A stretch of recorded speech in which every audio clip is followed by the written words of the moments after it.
7:05 Eastern.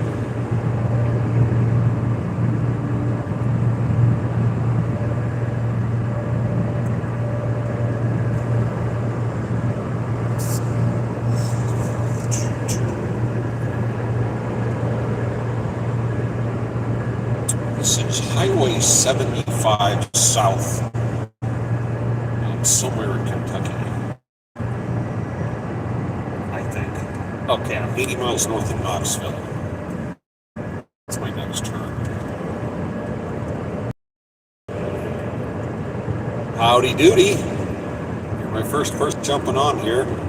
I haven't been on here in a few days. Let's give it a second here. This is Interstate 75. I am southbound. I am 80 miles north of Knoxville. I am in Kentucky currently. Last time I checked. Let's give it a minute here and I'll start rambling. Oh. Yeah, I haven't been on here in a while. I'll go into that too. I've had a long weekend.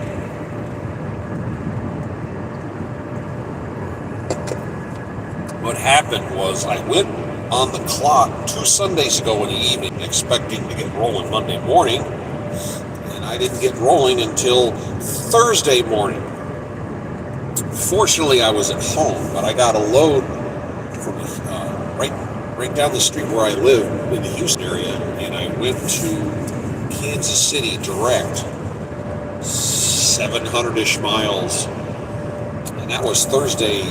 Yeah, super late Thursday, and I was, man, I gotta get out of here. Kansas City's not exactly a hot spot for cargo, and I spent all day Friday sitting in Kansas City, and I had 3 close calls. Yeah, they called, they said, hey, we got what you want to bid? Yeah, just get me out of here. It was all going up to the court. One was from Michigan, one was from Ohio. I was like, yeah, just get me out of here. I think I had 3 false alarms. They never panned out, so that afternoon, 5 o'clock, Friday afternoon, I'm stuck in Kansas City. Again, not the mecca of cargo. So I self-deported to Illinois. I drove a little over 300 miles that evening. And I went to the town of Mount Vernon. At least it's in Illinois, and Illinois is kind of where the cargo is. And I'm centered between Chicago and St. Louis. Nothing. Absolutely nothing over the week. So I got stuck at a pilot in Mount Vernon, and that sucked. Time just dragged. So I went to the gym, I worked out, I kept myself occupied and whatnot. And then today, I don't know what's going on across the United States, but there's been a big computer blackout. Apparently everybody has their networks run through something that has to do with Amazon. And there's been a giant outage. And I called and checked in. I was trying to get some of my apps, and none of them worked. Nothing was working. I have a bunch of apps on my phone. I'm trying to open it up, and we're having a problem. Come back later. Blah blah blah. I kept having problems, and I called work, and they said, "Hey, our network's down." I'm like, "Oh, geez, you're part of this." And it wasn't until noon that they really were able to get computer requests for cargo. So they got me a load from the town of Carmi, C-A-R-M-I, Carmi, Illinois, and I am running to the outskirts of Charlotte right now, thank God. So I got rolling, and I'm happy. It's not some super duper high pay load, but it's not bad. But at least the Carolinas, we have a branch office down there, and I'm hoping this week picks up a little bit. But I got in a conversation late today with one of our dispatchers, and we just kind of were BSing over the phone. That's what I'm talking about. Everything went down. I have Fetch, I have Upside app, and I couldn't get either one of those to work today. Everything's down. I don't know if it's fixed right now or not. But this apparently was worldwide. But it seems strange that everybody has their computers all on the same network. I mean, that's all your eggs in one basket. I don't really like that. But they were saying they were calling customers on the phone because nothing they were sending was going back and forth. And I've got a double-edged topic I wanted to bounce around with tonight, and that is the good old days. And depending on how old you are, the good old days means different things. It could be the 1990s, it could be the 1950s. Everybody says, oh, things were so much better back when I was young. Well, yes and no. The fact is, the world was completely screwed up back when you were young. Just like it is today. It's just, if your parents did their job right, you didn't know about it. As a kid, all you see is what's around you. You don't see the big picture, which is good. You shouldn't be confronted with that. You should be confronted with your friends on Sesame Street and playing and just doing kid stuff and eating lunch and worrying about what shoes you're wearing. Just things that are irrelevant. And so all the way throughout history, there has been problems, and people always say, oh, but when I was a kid, it was, fill in the blank. But again, things were bad back then too. It's just you were happily didn't know about it. And I did a stream the other night talking about how I was a kid in the 70s, and back then everybody in our neighborhood knew everybody in our neighborhood. We were all in and out of each other's lives, out of each other's houses. We all interacted out. Versus today, where you might know your neighbors in passing, but I mean, seriously, how many of their houses have you been in? When's the last time you went and had dinner with your neighbors? They just don't do that anymore. And I remember one time I was, I think, 7 years old, and I was in the front yard with Steve Boyle. We were kicking a ball back and forth, and a whole bunch of adults came to our house for some reason. Jesus was so much more. I'm trying to read here. I hear you. I'm just saying it. People just aren't as social as they used to be. But we were on the front yard kicking a ball around, and all the adults in the neighborhood were coming to our house for some reason. And there was like 15 of them, and they were all inside the house, and we had a TV going. It was a big old sit on the floor box of Godzilla TVs. And nobody was sitting down. Everybody was standing around the house, and they're all staring at the screen. And they're all very, encapsulated with it. And it just didn't seem like the right place for me, so I was doing whatever. I go back outside. And later on, when they all left, I asked my mother, I said, what's going on? She goes, there were some people trying to leave an airplane, place on an airplane. And there were soldiers that were supposed to be fighting, and the soldiers didn't want to fight. So they threw the grenade at an airplane to try to make it stop so they could leave with the people. And that didn't make any sense to me. And what they were talking about was the fall of Saigon in April of 75, where the U.S. got tired of the Vietnam, the uselessness of the situation, and left in early 73, and then, peace agreements and everything. The Vietnamese invaded a year later and just wiped them out. That was kind of the whole situation fell apart. But that was going on. That whole, the Watergate happened in the 70s when I was a kid, and that, Nixon got impeached and resigned. And there was all kinds of social garbage going. But as a kid, you don't know. You don't know. You don't care. People that grew up in the 50s. Oh, the 50s were so innocent. Yeah, with the Jim Crow laws and the spies, selling secrets and the atomic bomb scare. And yeah, there was all kinds of garbage going on back in the 50s too. But everybody remembers the good old days. It's like people, and I'm the same way. You look at history and you go, wow, I wish I could have lived during that era, but with all the modern conveniences we have today, because I couldn't do it when they did it. We all kind of fall with that. I'm a historian. I enjoy history, and I'm a big-time World War II buff. And I research it and I study it. And here doing this job, I'm rolling down the road and I'm listening to all kinds of documentaries and I'm listening to different angles and podcasts. And I'm starting to learn new things, which I had kind of in the last 40-plus years have pretty much worn out the topic of World War II in my brain. But now I'm picking up more stuff and I'm enjoying learning. And again, most of my audience are older people that go on my channel. I don't know how that affects the streams. I don't know if it's the same people or different people. I don't know. But older folks will remember this. At the end of World War II, the Germans did some really, really, really uncool things during the war. And they were absolutely convinced they were going to win, which if they would have stepped back and looked at it realistically, and they didn't have a chance. They literally didn't have a chance to win. It was like they were a lit match, and they picked a fight with a waterfall. Oh, thanks. I mean, that's the production. They got so wildly outproduced during the war. Yeah, I feel like I'm lecturing. I just like to talk out loud about what's going through my head. But they were getting outproduced in such a wildly bigger numbers they didn't understand. I mean, they didn't get it. I'm sorry, I talked about that a while back. I mean, they were actually getting the information and following the great human condition. If you hear something you don't like, or it doesn't fit with your preconceived notions, you just dismiss it as, oh, that's not true, because you can't grasp the concept. They couldn't grasp the concept of how the manufacturing process was in the United States, and they got overrun with a waterfall of equipment and firepower. But during the war, they were absolutely convinced they were gonna win, which they literally didn't have a chance. But as the war's getting to the end, they're starting to realize, hey, wait a minute, we may be held accountable for our actions here. We've done some real underhanded stuff, mainly against the occupied territories and against the Jewish community.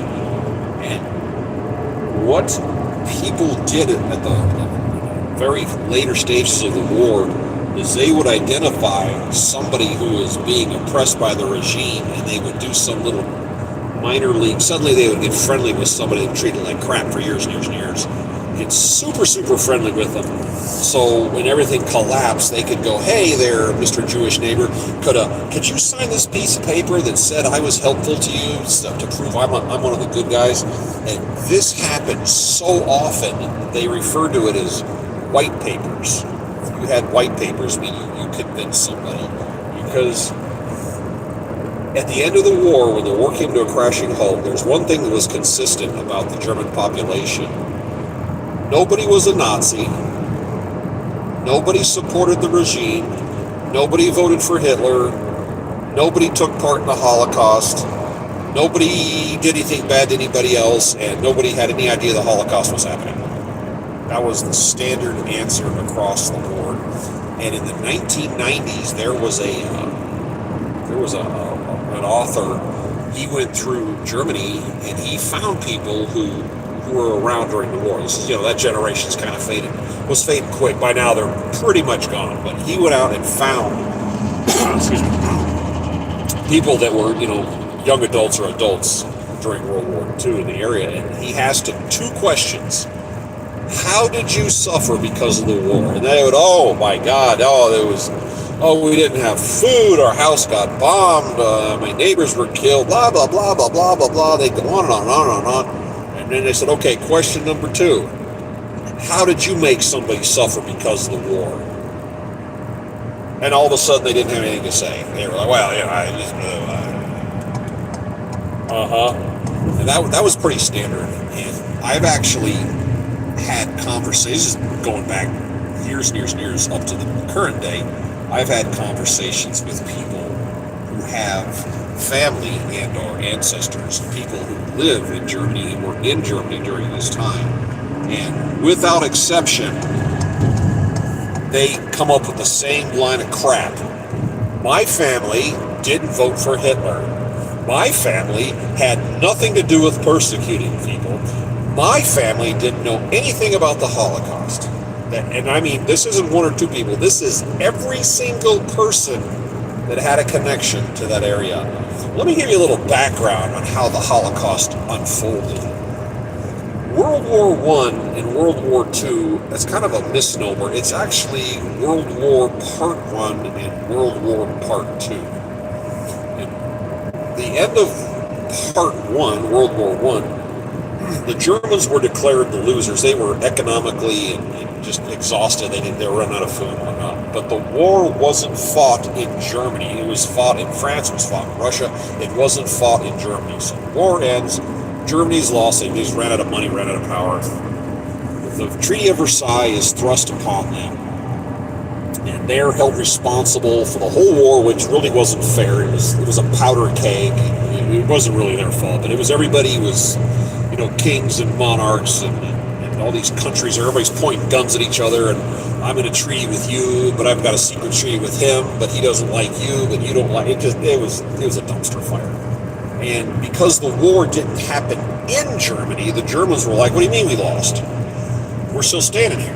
Well, in World War II, you had General Omar Bradley. He was a lieutenant colonel in World War I, and he said this war was not brought to their doorstep, so they're not going to believe they were beat. But World War II was brought to their doorstep. So after World War I was over, they're feeling down, and when people are beat down and you're on the losing side, you got to blame it on somebody. You can't say, I screwed up. You got to find someone to be the scapegoat. And understand because they did some kind of a backdoor deal and they just kind of took our victory from us, some crap like that. So rolling into the 30s, 1933, Hitler comes to power, and he's telling everybody, yeah, you really didn't lose the war. You were cheated, and these guys did it to you, and you're the chosen people, and blah, blah, blah, blah, blah, blah. And there's all some noise about how you're a victim, and he's like, well, yeah, you tell people what they want to hear. You're never going to go wrong. Photographic memory. You have no idea. You have no idea how much useless information I have in my brain. So he comes into power, and they start picking on the Jewish people. Now, here's a little thing they don't tell you. When they started, some people, the writing was on the wall going into the late 1930s. And some of the Jewish people packed their bags and left. The rest of them said, "Oh, no, there's nothing's going to happen. We're gonna survive. Everything will be great." Well, yeah, it wasn't. So as they started rounding people up, some of the Jewish community people would go to their neighbors and go, "Look, I've got these 2 gold bars. I've got this valuable furniture here. Let me put this in your house in case they come and get me. I don't want to lose this." Other people own a business, and they would tell one of their friends, "Here, take over my business and hold the fort down so they won't steal it, and they won't destroy it," kind of like that. And so people are gaining assets. So as soon as the goon squad shows up and grabs a family, the neighbors would go through their house and go, "Hey, well, look, I could use this." And the government wants all the property, but the neighbors would kind of pick and choose their way through it and steal a little bit. So everybody's profiting off everybody else losing their freedoms. Now, a lot of the people that put their money in the bank in Switzerland died. They all went to the camps and they're all dead and they're gone. So Switzerland just kept the money. What an amazing coincidence. Billions of dollars and billions of Reichmarks that went into their banks. And they just go, "Oh, I guess it's ours." And so your neighbors are profiting off all these people going away. And then when the war ended, there's the panic of, oh crap, are they going to come back and want it back? And in a lot of cases they didn't, because they were gone. But in other cases, these people, looters, and everybody knew about it. Everybody was making their line in their pockets off their neighbors getting arrested. And there were many cases where people survived the camps, went back to regain their property, and the people who moved into their house and took over their businesses told them no and or murdered them. Could you imagine surviving that and then getting murdered on your front porch because the guy that took over your house, said, "No, I think I'll keep it"? That was real common. I mean, that happened a lot. And when again, over there and over here, you hear this, oh, I didn't know about the concentration. I didn't know that was going on. Okay, here's how this works. There's 3 levels. There's either a ghetto, a work camp, or a concentration camp, or a death camp, is what you call it. A ghetto is when they went into a town, rounded up the Jewish community, and found the lowest quality part of town, fenced it off or walled it off, and jammed everybody into a small area to control them. And then went and took over their homes and stole their property and, used their gold and did whatever and sold it and made money so they could finance the war effort. The people in those ghettos were then farmed out to work on farms and in businesses because, their sons and fathers, husbands are all gone to the war, so they don't have labor. So they were actually farming out these people to work for free. The people they're working for were paying the government, but not paying the people. Then you have the labor camps, the work camps. The work camps where they put you in the pajamas, and they have you doing some kind of job, and they treat you like crap, and they don't feed you, and then when you drop dead, they just toss your body and replace you. That was the mainstream. Then you had death camps. The difference between a death camp and a work camp is a death camp did not have a chow hall. It did not have barracks. It simply was a processing center to murder people. They run you in, they had walls you couldn't see through, so you didn't know what was going on. They'd zigzag you around, put you in the delousing gas, and they take your bodies, they toss you in the furnace next. Okay, now they say, well, there's only a few of those, so my family wasn't around that, my family didn't see. Okay, those work camps, death camps. Do you know how many they had? Anybody remember how many did those existed in the greater German Reich during the war? 5, 10, 42,500. That's like driving a car on secondary roads from Miami, Florida to Seattle, Washington and going, whoa, what's a traffic light? I never saw a traffic light. What are you talking about? So the war ends. I'm just kind of bouncing around how bad this was. It was a horrible time in history. And Germany as a country at the end of the war, they kind of kept their head down. They very much kept their head down. They didn't say anything. And they literally could not stand up and stand and be proud to be German until about the 1990s was the first time they were able to look up and go, hey, we're national pride. Literally, the 1990s, up to that point, they pretty much didn't say anything. And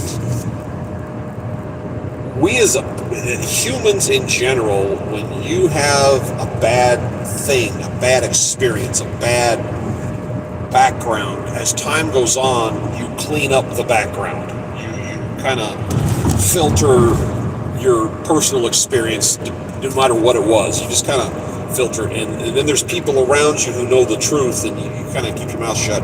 But as those people die off or disappear from your life, you can clean up your background even more. Does that make sense?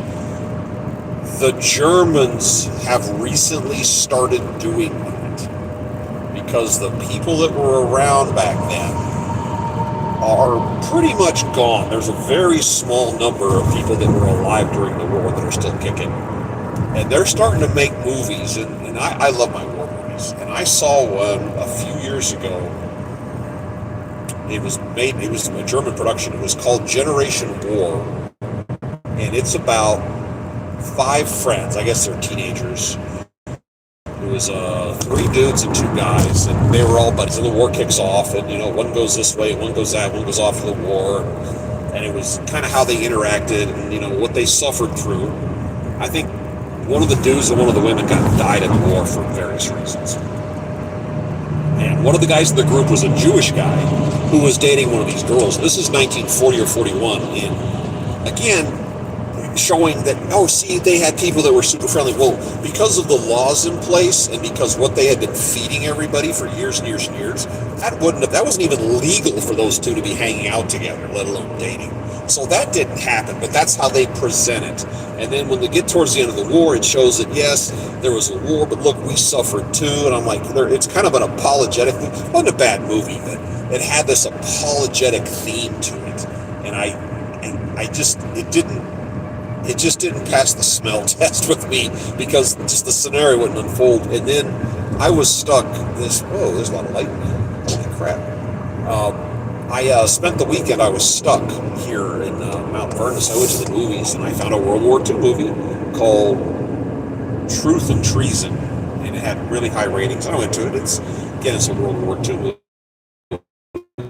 It's about the Germans. And it was about a kid. Apparently this is based on a true story. It's a kid that was making leaflets saying, all the government's lying to you. And people did do that. People actually did that kind of stuff. But this is a true story about a kid, and one of their friends was a Jewish guy. Again, they couldn't hang around together, but they did. But it's all of a sudden these movies are popping up where it's showing the German side where they're being friendly and we're not being bad and we're not. It's like they're trying to bend. They're trying to bend the view. And I think going forward, I thought Generation War was a one-off, and it's not. I think we're going to have more films like this coming up in the future. When France was invaded, the Germans took it in 6 weeks. The country was technically cut in half. the Germans occupied half of it, and Patron, which was a military guy, became the president of the other half, and was the Vichy French, and they were French Nazis. History is like completely forgotten about these guys, and they had French soldiers running around chasing down Jewish people to haul them off to the concentration camps, actually just like the Nazis did. And then the war ends, and then they just act like that didn't happen.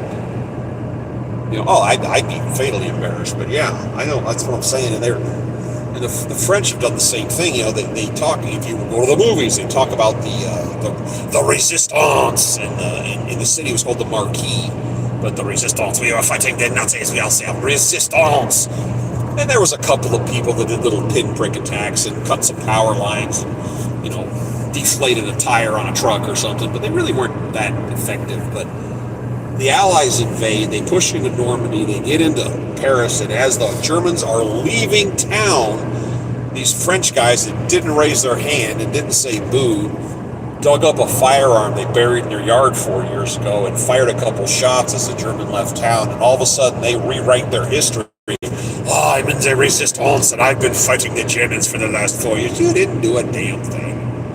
Oh, sacre bleu. But yeah, everybody suddenly writes their history about, I did this and I did that, and I didn't do anything. But everybody likes to rewrite their history, and it's back to the good old days when we did that.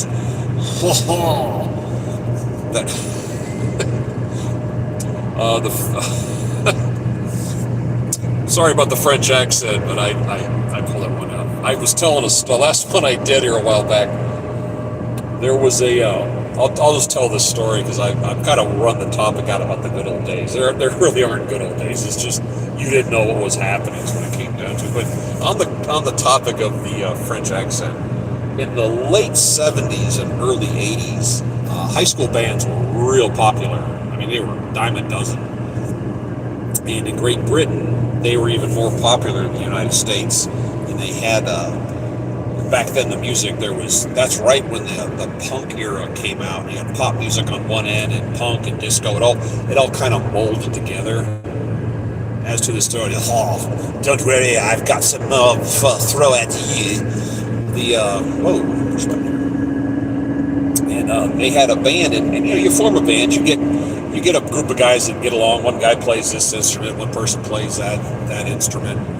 And there was a group of guys in a high school, and all the high school bands all knew each other in the different schools, and there were these 4 weirdos that their music was, their thoughts on music was so different, they came together to do their own thing. Whoa!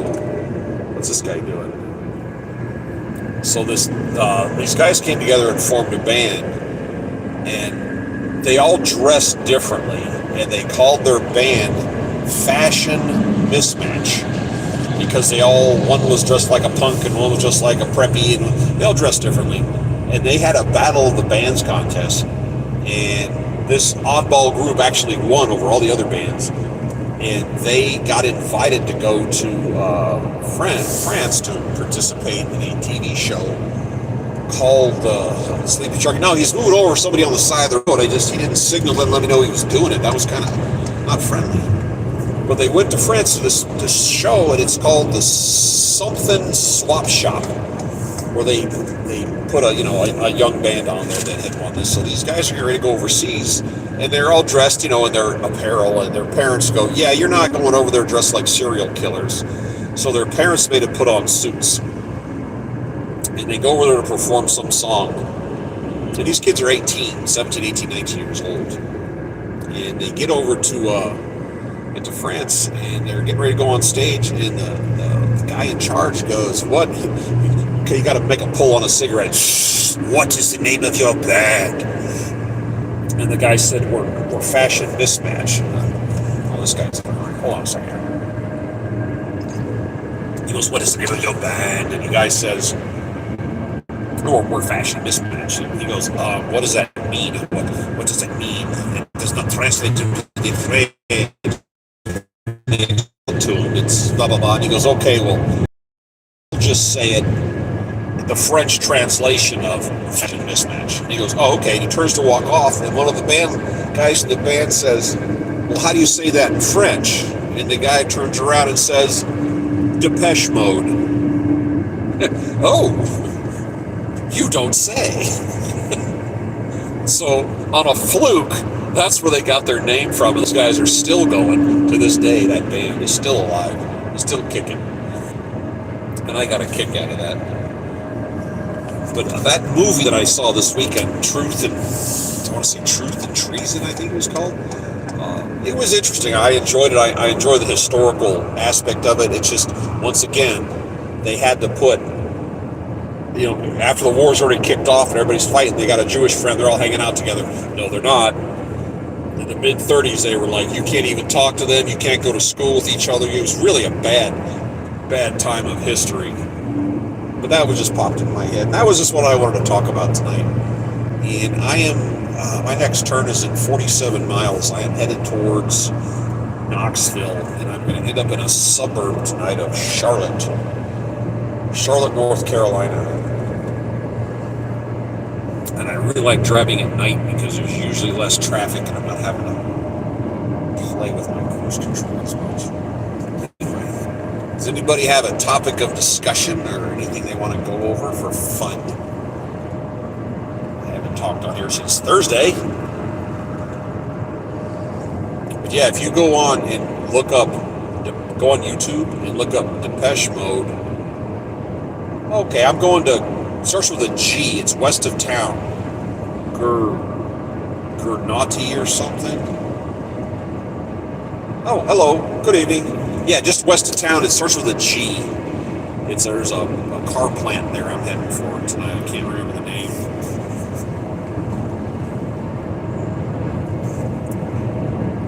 But this is Interstate 75 southbound, we're about 45 miles north of Knoxville.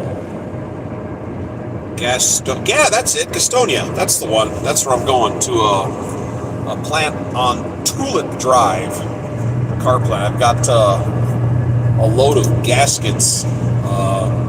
They're what your frame sits on. It's about the size of your fist. It's a big rubber boot that goes between your frame and your axles. I guess they had a shortage or something. I got 3 crates in here. I'm sitting on about 1,600 pounds. One good thing that's happening is I'm noticing gas prices are going down. Good evening, the Goblin, right on. Gas prices have been creeping down here for the last few weeks. And I buy gas at Pilot predominantly because one of the programs they have, not only do you get points, I'm actually gassed. Okay, you're right there. Not only do you work towards points to get in, go get the shower, which I just jumped out of the shower, coincidentally I stopped. But I also get 10 cents a gallon discount because I'm a veteran. You get in there and fill all the paperwork. Goblin. That's what they call Greta Thunberg, is that her name? They call her the Doom Goblin. That's something my wife said the other day. 237, I believe. Yeah, this place I was just at was 238, and then I get my dime, so 228. Yeah, that's, it's weird to think that's being cheap, but it's going to continue to creep down. Yeah, the Doom Goblin. Yeah, she was all about save the world, and that kind of ran its course, and now it's save Palestine. And now Trump got that stopped, and now they're mad at him. Now they have nothing to say. They got nothing to fight about. They say, oh, the Palestinians are running out of food. Yeah, well, they're not running out of ammunition, apparently.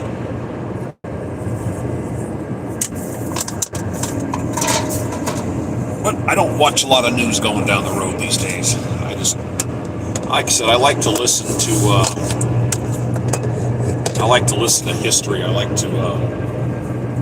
put podcasts on.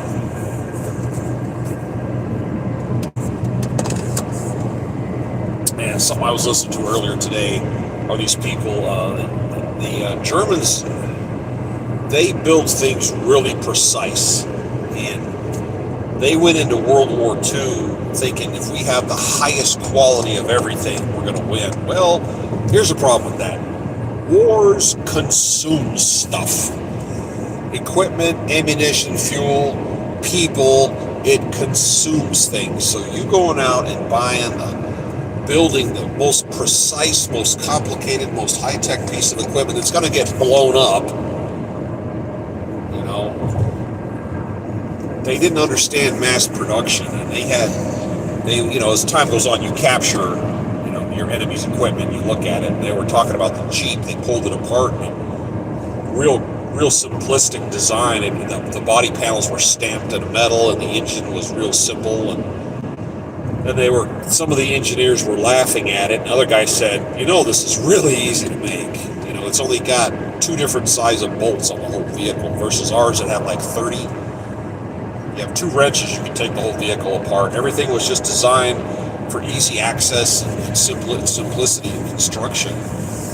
And there was a German guy in North Africa, that's where they got the Jeep from, looking at it. He got captured and somehow he escaped. And he got back, and he said that in his time in North Africa, he saw hundreds of these vehicles at a time.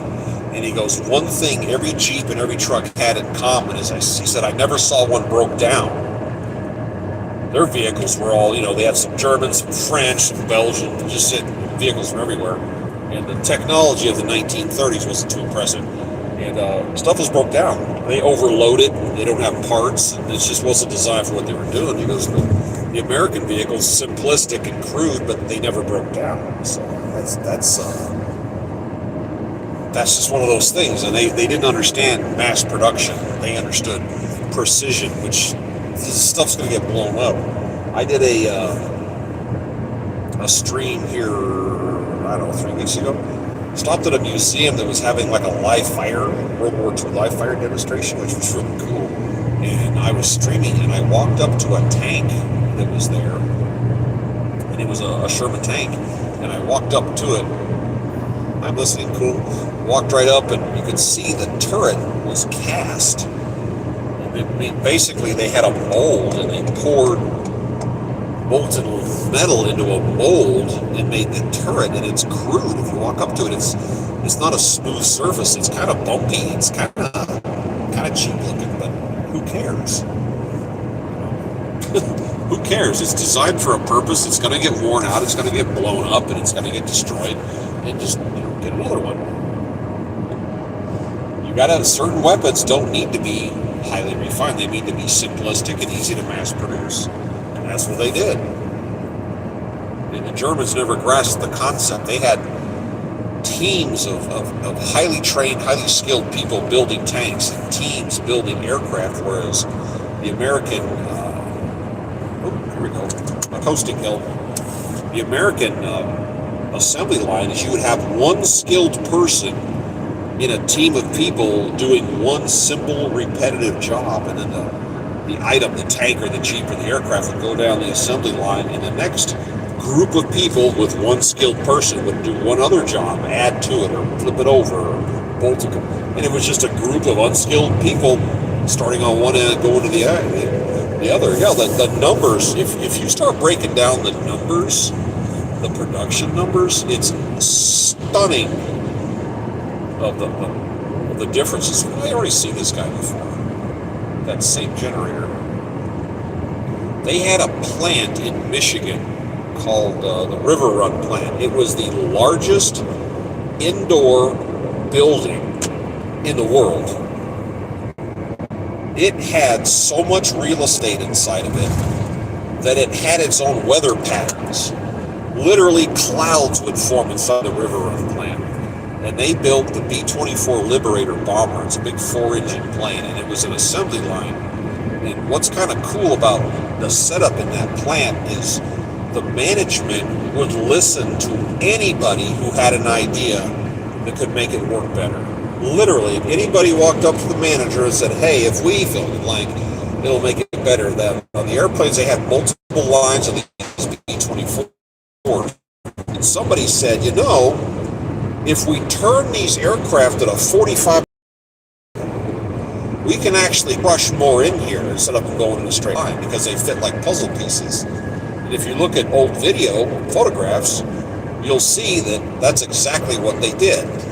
They turned the bombers at an angle and they were able to put more in there. They the unemployment rate in World War II was a fraction of 1% because they needed bodies absolutely everywhere. And they needed more bodies on this plant. And there was two things that absolutely, they had 100,000 people working. 100,000 people working in the same building. It was like 2 square miles. It was absolutely ridiculous how big this place was. And they needed more bodies and they couldn't find the manpower. They went to, at the time, they had group homes for people who were mentally challenged. They said, do you have people we can use here? And they were like, well, yeah. You got these guys, but I don't know what, these guys were pretty bad off. And he said, well, what are you going to do with them? And they sat around and figured it out, and they went to the plant, and somebody painted a stripe on the floor, like a road map. Painted this line, and the line zigzagged around all these areas in the plant. And then at certain spots, they would draw a circle and paint it a color, blue, red, green, red and yellow, whatever. And they would put these guys from this mental institution on 3-wheeled bicycles, towing little tiny trailers, and they would put nuts and bolts and parts and whatever they needed. And they had between the handlebars, they had a plate, and they would put up the blue sticker, the big blue sign, and they knew that if they rode this bicycle down this line until they saw the blue thing, they would stop, and these people would unload it, and then flip it back to the color that was back to the beginning, and they would follow the line through the plant and come back to the beginning. And they had a train of these kids riding these bicycles through this place doing this, which I thought was cool. The B-24 bomber also has a very thick wing, and it's like 3.5 feet, maybe 4 feet thick at the thickest part, but people would have to climb in there and finish it off. Well, they hired midgets to work inside the wings. A lot of them could actually stand up in there because they could fit, and that was their specialty, was to finish off the last couple of steps inside the wing. They were a special crew just for that. A normal-sized person trying to crawl in there and go through the baffles and around, it's just impossible. Me, I'm way too big to get in there. These guys can stand up and work in the wing, and I thought that was really cool. And if you think about complexity, this is pre-computer. The complexity of a big plane and all these assembly lines. At the peak production, they were kicking out a complete flyable B-24 bomber every 63 minutes. That's a lot of production. They had a plant in talking about people coming up with ideas. They had a plant in California that was making the PBY Catalina flying boat. That's that big seaplane, high wing, 2 engines, with a big belly that sits in the water. And one of the last things they did after it came off the assembly line is they pushed it into a pool, and they would let it sit in the pool overnight, X amount of hours, to see if it leaked anywhere, just to make sure it wasn't going to sink and then got to the ocean. And they only had, their production got picked up so much, they had a really, really big pool. But as the production got bigger and bigger, they ran out of room, so the choke point was the pool. So they said, okay, we're gonna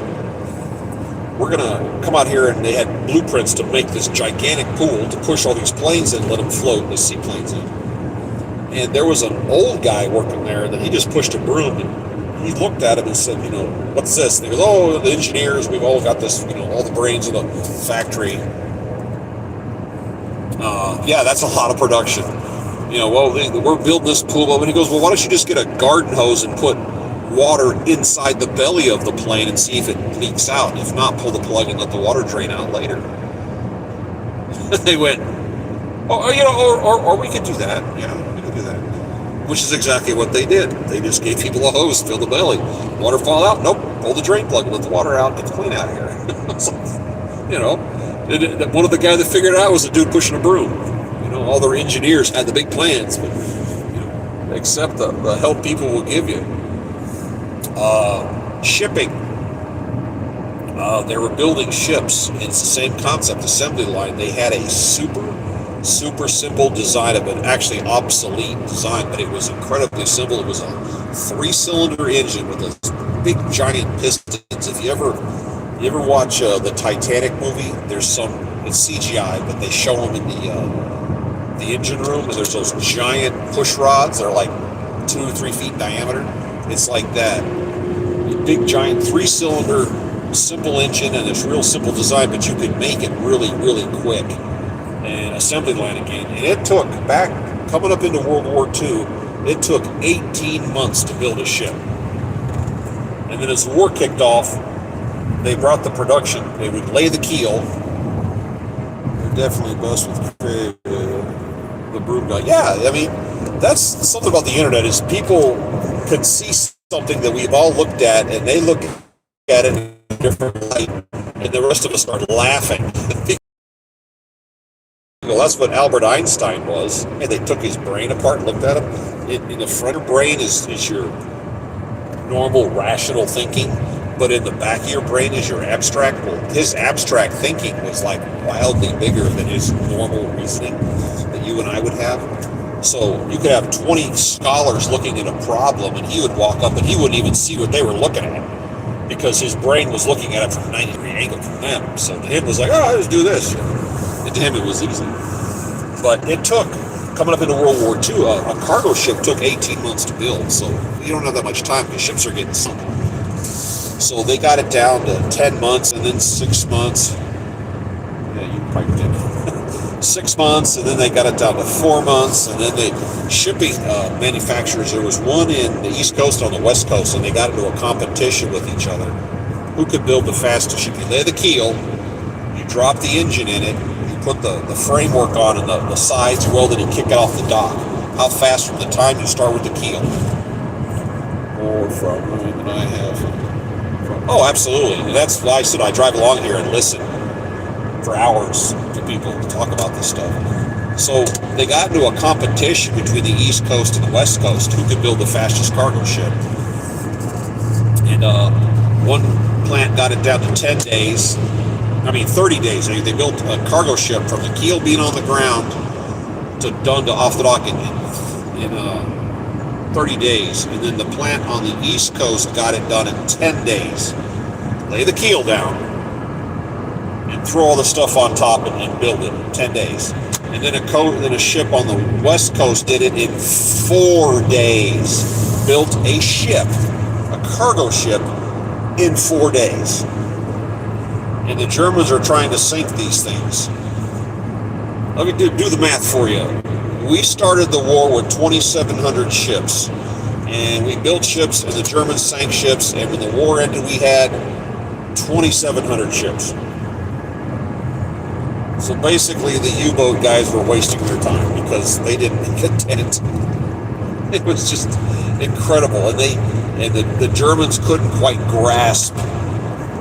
This is weird. I'm trying to pass this guy. I'm actually coasting, and I got a guy in the show-off lane, and I got this guy in front of me. This is how I save gas. I know you're not supposed to do this, but I'm in neutral right now. This guy kept getting in my way here. Alright. Now I gotta speed up to go around this guy. Yeah, when I get on hills, I kick it out of gear and I let it drift. Hold on a second. Still got it. Alright. And those were the production numbers. Oof. And they were talking about GMC trucks, GMC Dodge Studebaker, the Deuce and a Half trucks, which were a pretty good quality build. They gave Lend-Lease. They gave those to the Soviets during the war because it's all about their country. Their real estate was big, and it's all about movement. The Soviets produced vehicles, but they were garbage. But by the time the war ended, Lend-Lease literally provided the Soviet army with 427,000 wheeled vehicles. 427,000. I guess people know you're in a big van. It's not just a big van, it's a big sexy van. It's a Transit 250 medium roof, long wheelbase. during the early parts of COVID, I started expediting, and I had the tall van. I'm 6'4", and I could walk around, and it was tall, and it was extra long, which was nice to have the space, but I never actually used it but a handful of times. And that big van, it got... you just don't use the space, and it's got the same power plant that this one has. It just aerodynamically, you're pushing a lot of air out of the way. And I was getting 16, 17 miles per gallon, and this right now I'm getting 22. And why spend the extra money on all that height you don't really need, and it gets worse gas mileage. I mean, it's kind of a nickel and dime job what I'm doing here.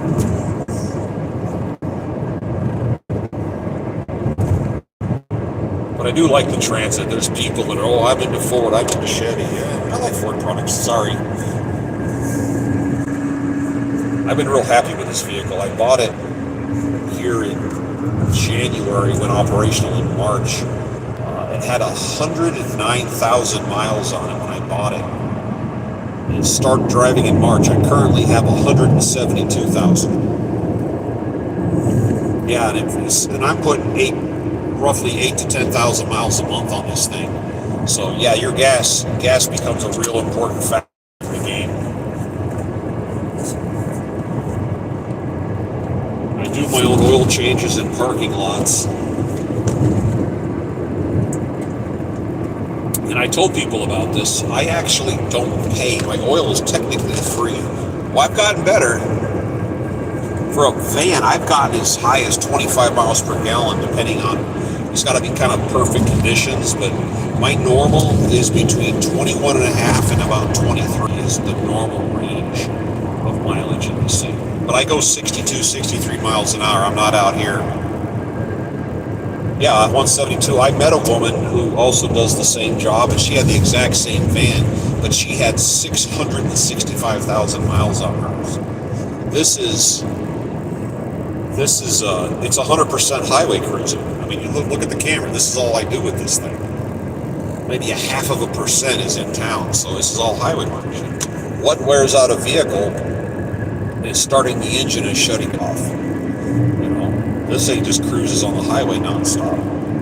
I keep my fluids current, and I don't abuse it. And I told people about this a while back. The app, which is out of service right now, is down. It's called Fetch. And Fetch as in throw a stick for your dog, where you take pictures of receipts and you can turn them into electronic, and then when you get a certain point value of your receipts, you cash it in. And I cash them in at $10 increments, and then I take that electronic gift card and move it over to Amazon. Oh yeah, 25 is good, especially in a truck. But I moved Fetch, and I moved those $10 increments over to Amazon, and I buy my oil and filters off Amazon with this money that I collect from receipts that I have and may randomly pick up off the ground or find in trash cans. But it adds up points, so I keep an inventory of high-end synthetic oil. So I change my oil, because you go into a shop to get your oil change, it's like $120. It's freaking expensive. I'm getting oil and my filter off of Amazon. We're talking castor oil Edge, the full synthetic 520. I get 5 quarts of it. It's $23. And my brain's like, is this even real? Because it costs like $40 in the store. Well, I looked at where it comes from. We're getting it from castor oil. So well, it must be the real thing. So I get my high dollar oil with this, I call it free money, my Fetch money, and then I buy a Ford Motorcraft, which is the same difference, filter off of Amazon. So I'm doing my own oil change for just over $30 of money that I didn't actually spend. Whoa, what's the guy doing down the ditch there? Huh. The guy drove off the road and was down a big grass embankment. And as far as gas mileage goes, there is every vehicle has a sweet spot for mileage. I used to, back in the early 2000s, I had a Mazda 3, and I used to commute to go flying in Texas. And there's a lot of places where the speed limit in Texas, 80 and 85 miles an hour. You get out in the middle of nowhere, and And I found out real quick the sweet spot of my car in the wide open spaces was 83, because it got 32 or 33 miles per gallon going 83. But if you went 84, it dropped to 27. That's just, every vehicle's got a sweet spot. The sweet spot in this van is 62. I go everywhere at 62. Yeah, you get out of the van, there's not enough space for an oil pan and me. If I put the oil pan under there, I can't put my hand in there. So what I have to do is drive the right front wheel up on a curb. You just kind of get it up on a curb and it lifts that side of the van. You climb under. I already have the tools with me. I know I've done it. I do it once a month. And you pull the bolts, let the oil drain into the pan, put the bolt back in, and just slide the oil pan over just a little bit and take the filter off. Reach over, grab your new filter, put a little oil on the gasket and tighten that up, and I've got the little tool to tighten it up. And then you get out from under and pour the new oil in, and then take the old oil out of the pan with a funnel and pour it back into the jug and take it to any oil change place or any auto parts store that they recycle oil. You just walk in and say, hey, I got some oil. So you go to oil change place, they'll take it because they make like 20 cents a gallon off it to recycle it. Yeah, just go around the back of a building in a parking lot where there's a curb. I don't use a jack. I use, hard. The curb's not going to fall. But yeah, just drive it up on a curb a little bit and get under there. And I've got it down. I've done it so many times. I was actually at home this time when I did it and had my wife with me. And we went out around, we live in a townhouse complex and they don't want people working on cars. I went around the corner into a parking lot that's behind an auto parts store, and I got one place I always go to, pull up, and I got bing bang pow, and as my wife would say, Bob's your uncle, and I got out front, she goes, I was quick. I said, it's not like I haven't changed the same oil in this thing half a dozen times now. But yeah, it's real quick. And then you reset the computer. Whoa, tell me that. You reset the computer, it tells you, where am I at? Right, hold on a second. I'm on 84% left on this oil. You don't want to run your oil computer down to zero. You go down to nothing less than 10%. Oh yeah, you get, this job expediting is not going to make you rich, but you can make money to survive out here. You just got to step back. Hey bro, I'm a student pilot. Where you fly, looks like. Yeah, I was a helicopter pilot for 35 years. I started out in the Army. I flew attack helicopters. I flew in the Gulf oil and gas industry. Hold on a second. Hold on one second. I flew the Grand Canyon, and I flew medical. The helicopter road you bounce around. But I got to where I kind of got a little tired. I got in with a company I really didn't like, and the FAA started eyeballing my medical a little bit too hard because I'm older, and they got a class 1 physical. They look at your EKG, and if it doesn't go the exact way they like it, they start getting picky. So I said, okay, I'm done. Let's see, that's a great career to get into. 4 months now. It is. Wing throw, I'm at 11. Oh, you were 11 bang bang? Yeah, well, when I first joined the Army, I was actually a tanker. I crewed armor, M1 tanks, and then I found out about the flight school gig, and I said, well, let me look into that. So I'm trying to drive here. Yeah, I was one of the last guys that got to fly the old Cobra attack helicopter. You're just getting into aviation now. It's a good time to get into aviation. The technology is getting really, really nice, and as time goes on, it gets more user-friendly and easier. The last job I had was for a year. I flew a Bell 407, and it had what they call a SAS, which is kind of like an autopilot, and I have in my entire career never had an aircraft with an autopilot in it, where you could get up to the altitude you want to get at, hit a button, it would hold the altitude, and then you hit another button, it would lock in, and you could, on top of your HSI, you have the bug, and if you were flying in a straight line, you didn't give it a destination, just a straight line, you just reach up and you wanted to turn a little bit, you could just twist the bug and it would move the needle, mechanically, and the aircraft would chase the needle.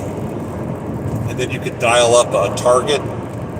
You could dial up the GPS, dial up the target, and tell it, go to the target, and the aircraft would the target be behind you. You had to kind of restrict it because the aircraft would try to turn sideways, whip it a U-turn to go after it, and it was full instrument, and it had the auto glide slope. You could tell it to intercept the glide slope, and it would start the descent. I'm like, I'm used to doing it manually.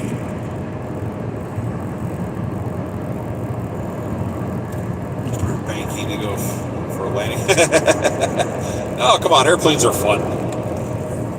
If you think about it, airplanes are incredibly simple. Little airplane, and then you take off. It's an engine. It's an air-cooled engine. Let's say piston engine. Chicken. This guy's lights. I don't know if you can see that. It's got weird taillights. There's just so little to an airplane. You make control inputs, and it's just the slightest little movement of the controls. And the plane's an air-cooled engine, real simple. It just goes through a gear reduction unit. With autopilot that's what I mean. It was a helicopter that had that autopilot. It was wonderful. We did a medical flight out of Houston. Went over to Shreveport, Louisiana. And I dropped my crew up middle of the night. Dropped my crew off. Had to go get gas, came back, and then came upstairs. We took off. It was, I don't know, it was a hike to get back. Deep sea fishing. Yeah, I've been on a boat. Airplanes are the most fun you can have legally, I would say. Helicopters are they've got their own excitement level to them, if you understand what makes them fly. Looks like it was some kind of weird moving lights that are flashing and stuff. It was kind of weird. But yeah, helicopters are a different can of worms. And the funny thing is, you can pull a helicopter pilot out of a helicopter and stick them in an airplane. You can fly it. May not perfectly, but if you take an airplane pilot and put him in a helicopter, you might as well put my mom in there, because it's not going to be any different. Yeah, when I was out in the Gulf, I got a boat one time. It was tied off because they had food, and that thing was popping up and down. And I said, okay, I'm out. Get me out of here. That's one time I got on that boat, and I was like, nope. Yeah, flying's a good career. There's two careers going forward that are always going to be good, and that's going to be aviation and communication. And there is a huge demand for pilots. And I am out of the industry 100%, but I can tell you this, the company I got signed on with, the sign-on bonus was $50,000. That's how hard-pressed they are for pilots. They're trying to snipe people from other companies. So if you go through the process and get your license and go commercial, and stick to it, you can make a really good career out of it. Stay healthy. And my one big advice to new pilots is find a hobby that doesn't include drinking alcohol, because that is like the number one thing that will get you in trouble with your career. You're better off having a murder on your record than a drunk driving charge for aviation. Don't have a drug or alcohol conviction or charge or anything, because you're done. Once you have that, you're done.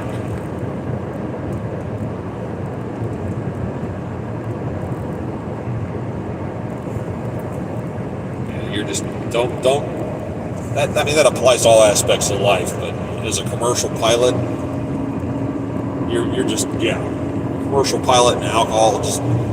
There was a dude here was on the news like a week ago.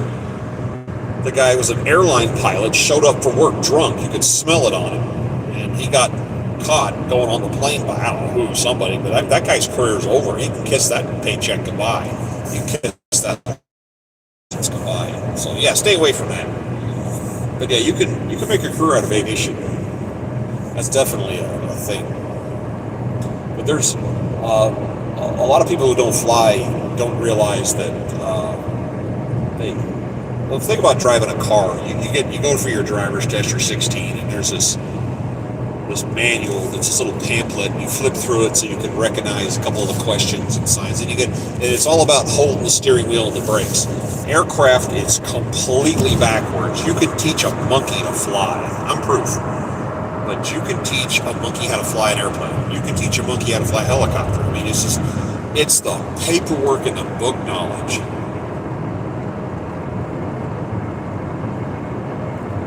Still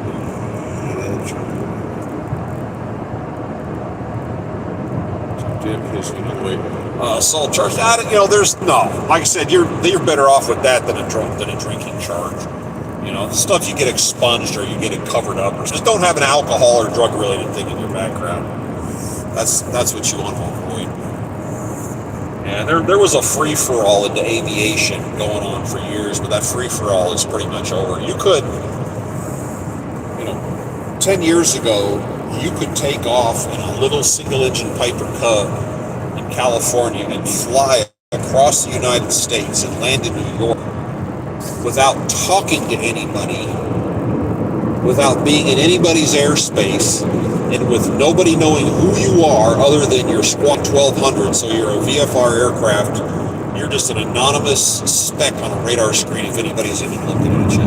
You can't do that anymore. They now have that ADBS garbage where a radar sweep hits your aircraft and it comes back with your tail number and the registered owner, and they're keeping track. It's like everything else in this world today. They're keeping track of everything you're doing.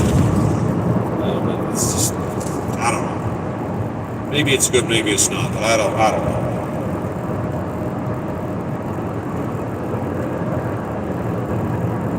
Could be a Western. Yeah, it's a whole lot easier driving on the plane path. Yeah, the western half of the United States is a lot easier. Predominantly, the expediting job is the northeast part of the country where all the manufacturers are, the car plants, and the dishwasher people, and all that stuff. The roads are a lot more crowded, and they love their toll roads out here. Oh, good God Almighty, they love their toll roads. But I agree, the western half of the United States is way more fun, especially when you're cannonballing. That's the best part. If you ever happen to be cannonballing, because you got some open roads, especially through Utah. All right, I got a turn coming up.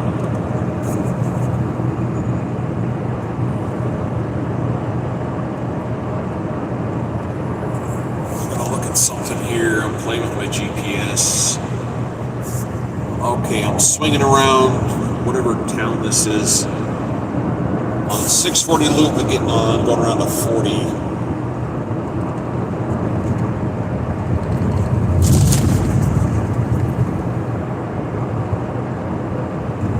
I got a big truck trying to catch me going up this hill. Not really sure why. Yeah, the loop around Knoxville, and it's 10 something at night here, so that actually helps.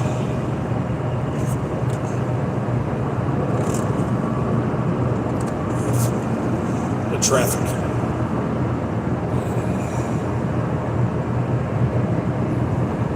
All right, he's back. He's fading. Yeah, this is my favorite time to be driving, is in the middle of the night.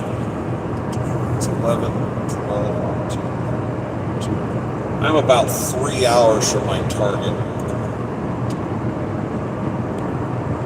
Yeah, I'm on East Coast time, especially Texas. Yeah, You could cross the border from Louisiana down by the coast into Texas, and you could literally stay on I-10 for 1,000 miles and still be in Texas. That's how big it is.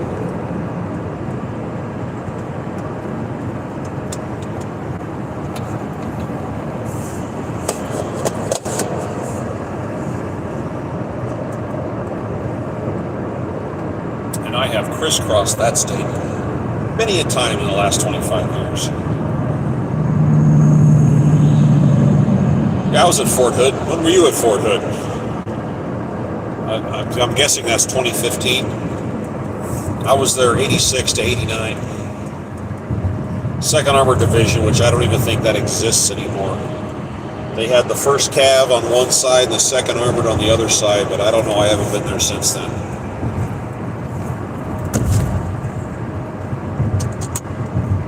What are we looking at? 1.1. Fort Hood. Wow, that's a flashback. Yeah, I left there in 89, never went back.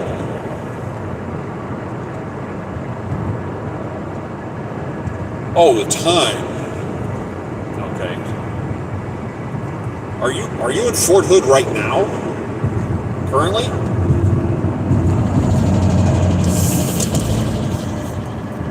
I did not sound good. That truck right there just went by making a racket, a mechanical racket. 10. Yeah, we got 10. Yeah, it's 11 here. 23:15. Yeah, okay. Where are you? You're stationed there at Fort Hood? Because like I said, I was there 86 to 89. It was the 2nd Armored Division, which again, I don't think the 2nd Armored Division exists in the 1st Cav. I don't even know what's there anymore. And my last unit I was with in the Army was at Fort Carson. It was the 27 Cav, and to my knowledge, the 27 Cav actually went to Fort Hood, if that's still there.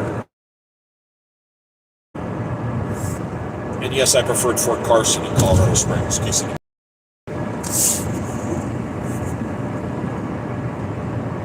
Killeen area, yeah, I lived in Killeen. I just lived there. Okay. You know what's funny is they do live fire on post. And you live there and you hear the machine gun and the cannon fire at night. You don't even think about it. But then you have friends come visit and you hear that in the distance. They're like, what's that? I'm like, what? Did you hear that? You listen, you hear gunfire. Yeah, I was there in 86. You're buffering. I'm sorry, I can't, it's not showing it on my screen. Sometimes it does, but it's not showing it. The 82nd was there? In the 80, you say, I was with the 82, the 82nd Airborne? Is that what you mean? Or 1982, what are you referring to? Outside of Killeen? When I was stationed there was a dude I was hanging out with who rented a little house south of town.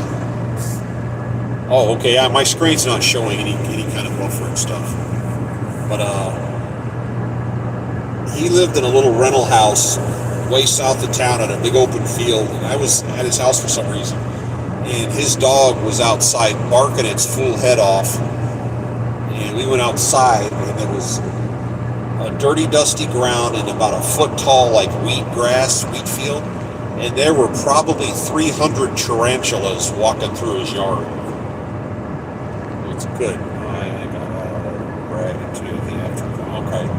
Yeah, there was at least 300 tarantulas walking through his yard, and that dog was kicking ass and taking names. Of course, it wasn't going to get off the porch, but barking and screaming and losing his mind. And that was the creepiest thing, to see all these spiders, these black spiders in this golden colored lawn walking across and disappear into the bushes. They were migrating or something. It was like, dude, that is so cool.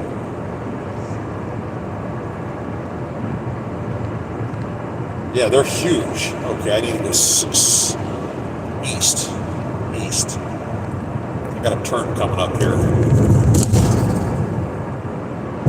Yeah, they were huge. They walked by, and it was, this is back in the era. Nobody had cell phones, but that would have been an awesome picture, an awesome video to take.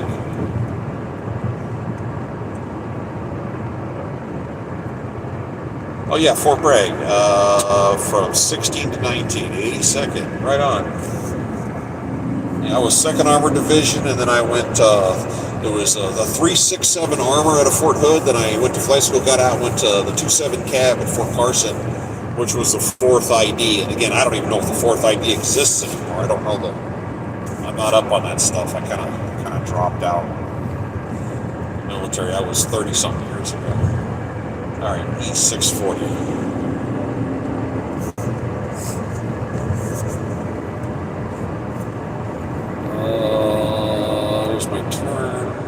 There's my turn. All right. Here's the exciting part. We get to turn.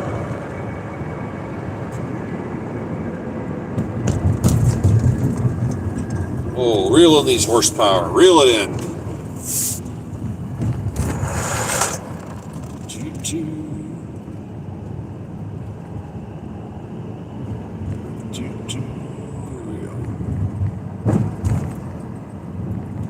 My front end makes this funny noise, and I thought my struts were going bad, so I spent a bunch of money replacing them. Whoa! Yeah, that's a clipboard hitting me on the head. That was nice. Get back up there.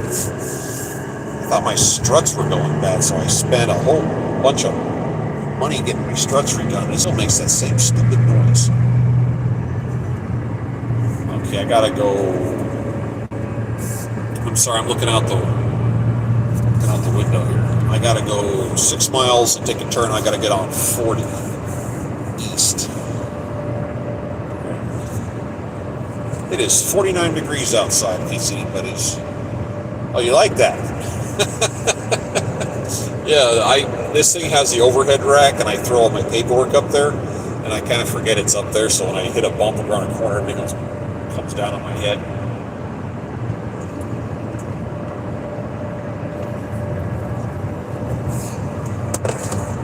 Yeah, I'm hoping to finish out my working career with this van. This is, again, not a job. It's not going to make you a millionaire, but it does pay bills and make money. Yes, correct. Hey, you know where I'm going. Osu, man, I haven't seen that word in a long time. Wow, Osu. Yeah, I went to Fort Knox for basic 86 and 87, and it was Osu. And apparently the armor school moved. Because I was online digging it up, and I'm finding people talking about it, and they said that the armor school packed its bags and went somewhere. I don't know where, but it's not there anymore. Apparently Fort Knox is administrative. It's not really a combat post, it's more of a paper pusher post. But if you watch the movie Stripes with Bill Murray, came out in Osu is when you join the military, you go to basic training, and you get out of basic training and you go learn whatever job you're there to do. In combat arms, your basic training and your advanced training is in one place. I can't remember what the acronym stood for, but you would do it all at once. You wouldn't split it up, because people would join the army, do 8 weeks in basic, and then you get out and go to another post and start your training. It's all one thing. And I think if memory serves, it was for tankers, for armor, it was 13 weeks or 15 weeks, which as a teenager, that was 13, 14 weeks of being in that environment is like the death march. As an adult, 13 or 14 weeks of something is like you'll be done on Wednesday. Time doesn't mean anything when you get older. When you're a kid, you tell a kid something's not going to happen for 6 months, they lay down and die. You tell an adult something's not going to happen for 6 months, that's like 4 o'clock this afternoon, as far as I'm concerned. Was it Fort Benning now? Okay. I wonder why they did that. That doesn't really make sense. But if you watch the movie Stripes, it was filmed in 1981 at Fort Knox, even though the sign said Fort Arnold. So I got there in 86, and that movie was still pretty fresh in people's minds. So they'd be marching us through the woods out in the middle of nowhere, and the drill sergeant would pull us in like it's on Harmony Church with the Cab Scout. Yeah. The Cab Scout unit was right down the road from us. I stayed in the Disney barracks. Oh yeah. They say life is like a roll of toilet paper. The closer to the end you get, the faster it goes. One station unit training. That's it. That's Osu. That's right. I'm sorry. That's coming up on 40 years ago. Couldn't remember.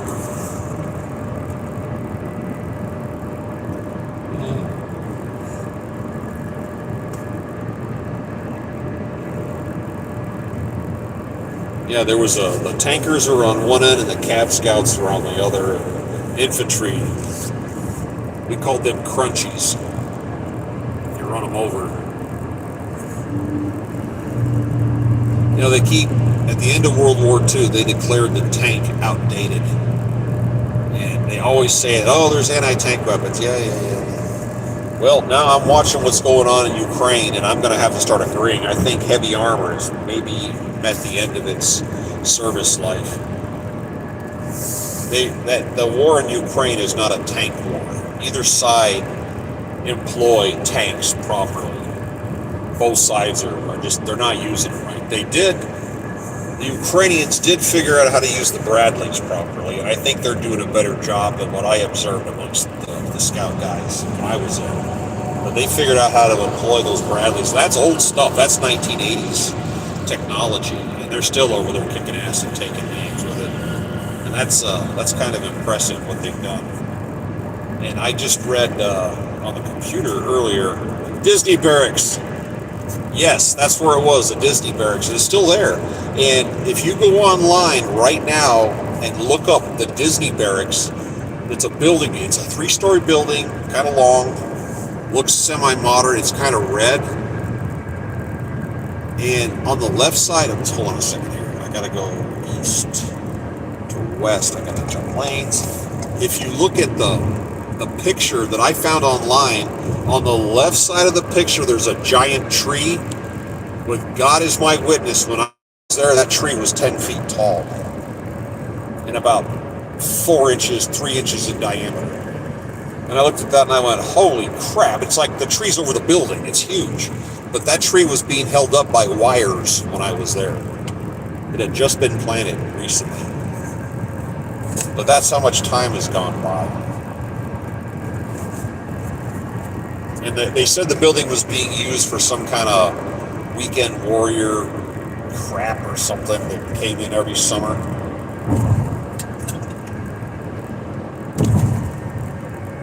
Watched German tanks. Created better German tanks in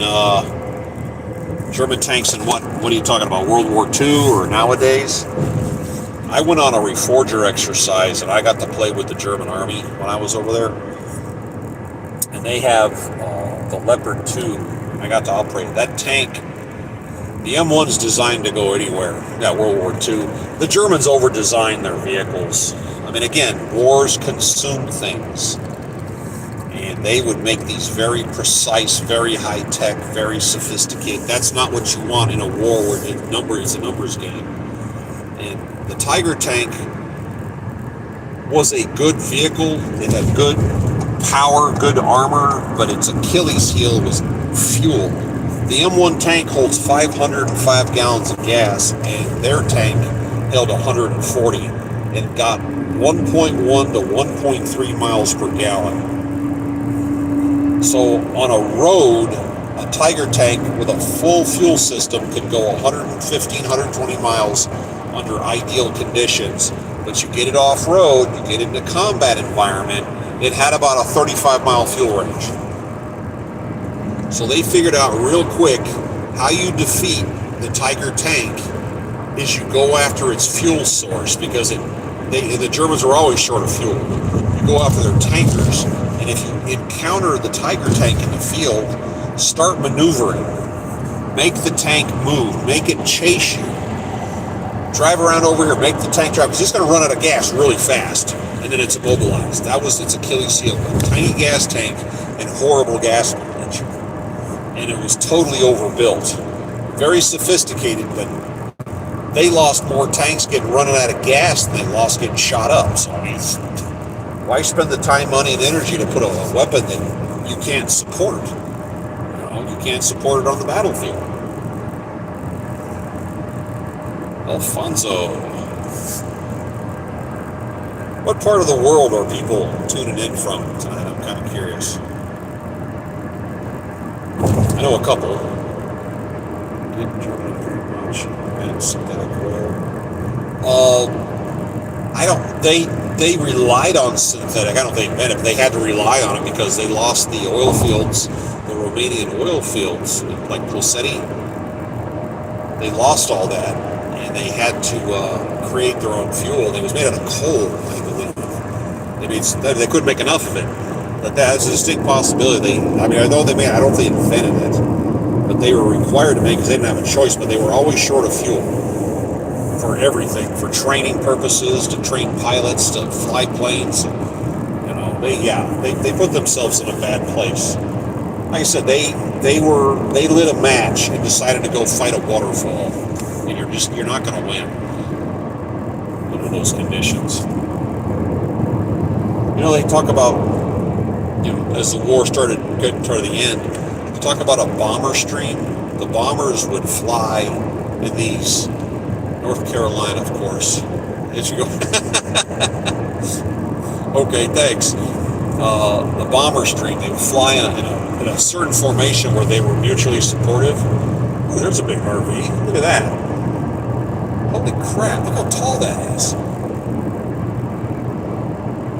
They would fly in a bomber stream, so there would be a line of aircraft flying in 3-level boxes, and then right behind it would be another one. Well, towards the end of the war, they said you could stand in one place and the bomber stream would fly over your head for 90 minutes before the end of the line went by. And you're going up against people that are flying ME-109s, which was a plane that first started flying in the mid-1930s, which is now wildly outclassed by the P-51 Mustang. Going up against 2,000 bombers, and you've only got 40 planes with limited fuel. Going up and fighting that. I mean, they towards the end of the war, they had gunners on these bombers that never fired a shot. They just sat there the whole flight. They never saw an enemy plane. That's how far back they had them beaten, how many numbers they were up against.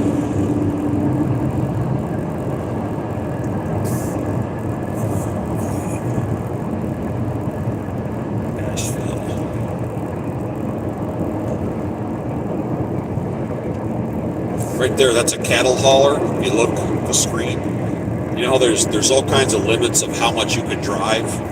I think it's 11 hours in a day you could drive, and you got to have like a 30-minute break, but you can be on the clock for 14 hours. Some garbage. Cattle haulers like that don't have to follow those rules because cattle get sick. You're sitting there, it's cold, they get sick. If it's a hot day, they sweat, and then you start driving, and they get cold, they get sick, their lungs. You got my fellow, I'm going to bed. Warrant officer. Yep, I was a Woj. I am proof of that. I was a warrant officer. It's kind of weird. I was they called it a Spec 4, now they call it a specialist, and I got my orders for flight school, and I wasn't promoted, I was appointed to an E5. So I went down to the PX and bought my own rank. I put on my E5 rank, went back to my unit, and I got yelled at, and I said, I got orders for this. And then I went to flight school as an E5, got out, and got my warrant officer rank. That was kind of cool. All right, 10 hours to KC. Gotcha. All right, you guys do your thing. I tell you what, I'm probably going to bail off here pretty quick, too. I got to make a couple of phone calls. But I tell you what, I'll catch up with you guys later, probably tomorrow. Take care.